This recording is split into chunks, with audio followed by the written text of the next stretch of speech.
Halo teman-teman semuanya, Assalamualaikum warahmatullahi wabarakatuh. Perkenalkan, nama saya Vera Hairunisa.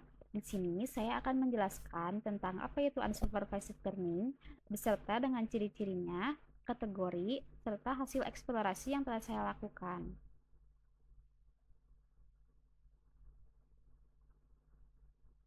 Untuk penjelasannya, unsupervised learning merupakan data yang digunakan pada proses pembelajarannya tidak memiliki label atau jawaban, sehingga unsupervised learning melakukan proses belajar sendiri untuk melabeli atau mengelompokkan data. Unsupervised learning menggunakan proses interpretasi, yaitu menemukan sebuah pola berdasarkan karakteristik dataset yang ada. Algoritma yang populer yang sering digunakan oleh unsupervised learning ini adalah K-means, DB-scan, dan juga hierarchical clustering.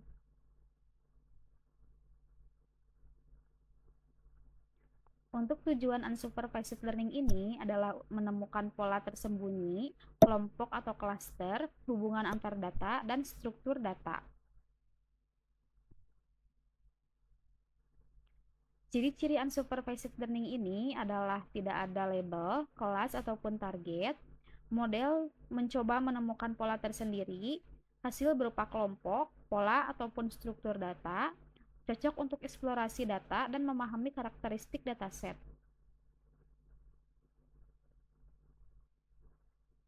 Lalu di sini saya menggunakan dua tipe atau dua teknik dalam unsupervised learning, yaitu K-means dan DB-scan. Saya tidak melakukan teknik hierarchical clustering, jadi saya akan menjelaskan tentang K-means dan DB-scan saja. Untuk K-means itu adalah algoritma unsupervised learning yang mengelompokkan data ke dalam beberapa cluster berdasarkan kedekatan jarak. Setiap cluster punya titik pusat atau tengah yang disebut dengan centroid.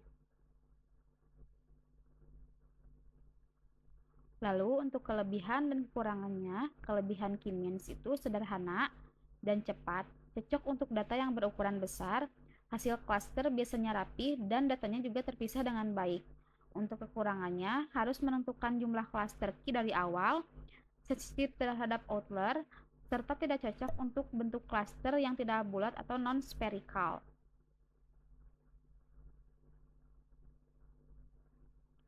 Lalu untuk DB-scan atau Dynasty Based Spatial Clustering of Application with Noise itu adalah algoritma clustering yang mengelompokkan data berdasarkan kepadatan atau density.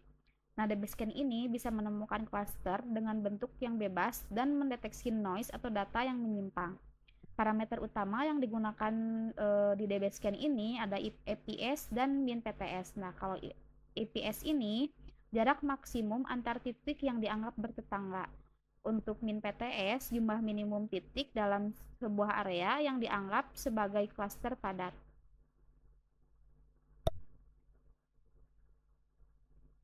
Untuk kelebihan dan kekurangan pada DB-scan itu tidak perlu menentukan jumlah klaster dari awal, bisa menangani outlier dengan baik, cocok untuk klaster dengan bentuk tak beraturan. Untuk kekurangannya itu sensitif terhadap pemilihan nilai EPS dan min PTS, serta kurang cocok untuk density tiap cluster sangat berbeda.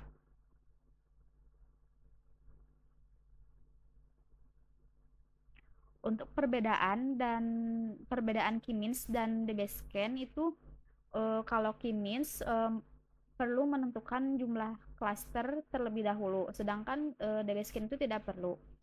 Serta K-means itu sensitif terhadap outlier, tapi DB-scan itu tidak atau tahan terhadap outlier. Kalau K-means juga cluster berbentuk bulat, sedangkan DB-scan itu clusternya berbentuk bebas. Lalu K-means itu cepat untuk data yang sangat besar, sedangkan DB-scan itu cukup lambat untuk data yang besar.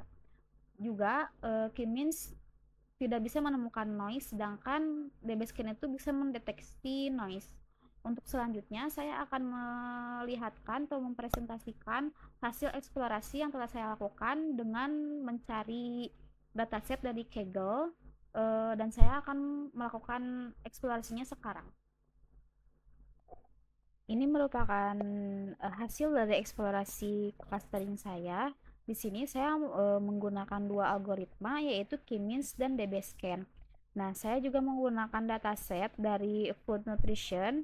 Saya mendapatkan ini dari Kaggle. Ini merupakan import library yang saya gunakan, serta ini eh, dataset yang saya gunakan. Di sini ini disimpannya di sini, Food Nutrition dataset. Nah, kenapa saya menggunakan Food Nutrition dataset? Karena data ini tuh cocok untuk clustering, karena setiap makanan memiliki karakteristik numerik yang dapat dibandingkan, dan informasi tentang gizi pada dataset ini itu berupa kalori, protein, karbohidrat, lemak, dan nutrisi-nutrisi lainnya. Juga di sini ada data processing. Di sini sebelum saya melakukan beberapa langkah processing, saya ambil kolom numeriknya saja terlebih dahulu, lalu membersihkan missing value, lalu menstandarisasi data menggunakan data scaler. Nah, tujuannya agar semua fitur memiliki skala yang sama. Lalu untuk clustering di sini saya menentukan jumlah cluster key yang terbaik. Di sini saya menggunakan dua metode, yaitu elbow method dan juga silhouette method. Lalu untuk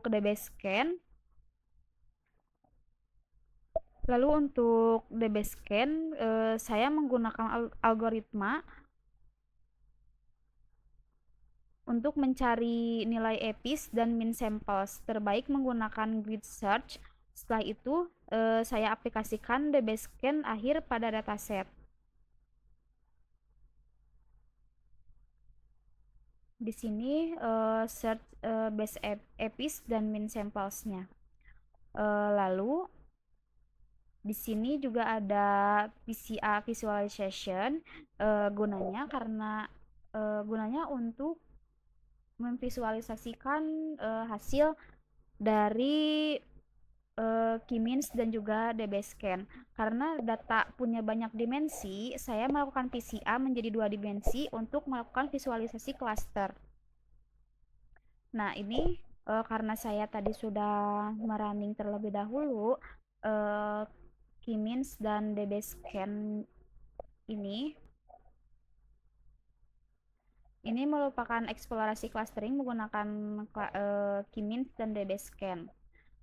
Hasilnya bisa dilihat di sini, ada food name-nya, ada kategori, kalori, protein, karbohidrat, fat, iron, dan juga vitamin C. Ini merupakan hasil dari elbow method dan juga silhouette score pada K-means. Setelah dicari, ternyata nilai optimal key pada K-means itu ada pada nilai 2. Untuk K-means evaluationnya itu silhouette score-nya itu 0,4232, David Baldwin score-nya ada 1,2774, lalu Kalinski Harababs-nya itu 91,5990. Lalu untuk DBScan clustering di sini dapat dilihat bahwa nilai paling besar pada DBScan itu ada di nilai siluet yang paling besar itu ada di 0,6155. Itu berarti nilai yang paling optimal. Di sini nilai yang paling optimal DBScan parameter itu EPIS-nya 0,8, min samplesnya 5.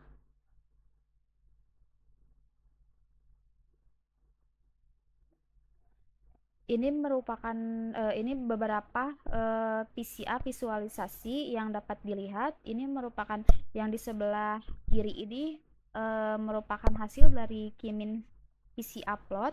Yang di sebelah kanan itu merupakan hasil dari DBScan PCA plot. Ini tuh lebih rapih daripada DBScan. DBScan itu masih acak, masih ada beberapa warna yang ikut tercampur kepada titik-titik yang warna ungu. Lalu di sini ada visualization comparisonnya juga. Di sini dapat dilihat untuk yang K-means dan Debesken.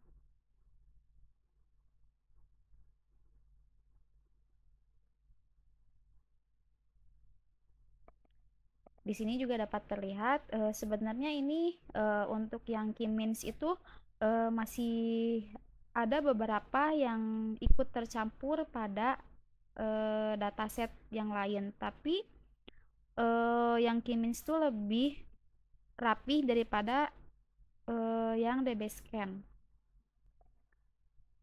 Jadi untuk kali ini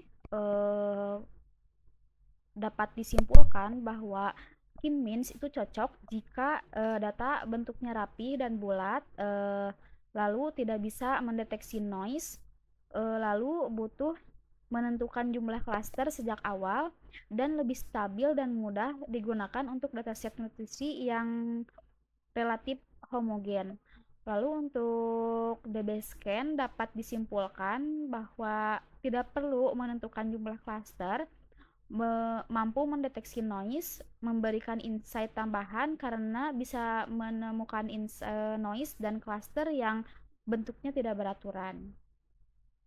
Jadi sekian untuk video kali ini. Semoga apa yang saya sampaikan dapat dimengerti dan juga eh, dapat menjadi pelajaran dan dapat menambah ilmu. Terima kasih telah menonton video ini. Assalamualaikum warahmatullahi wabarakatuh.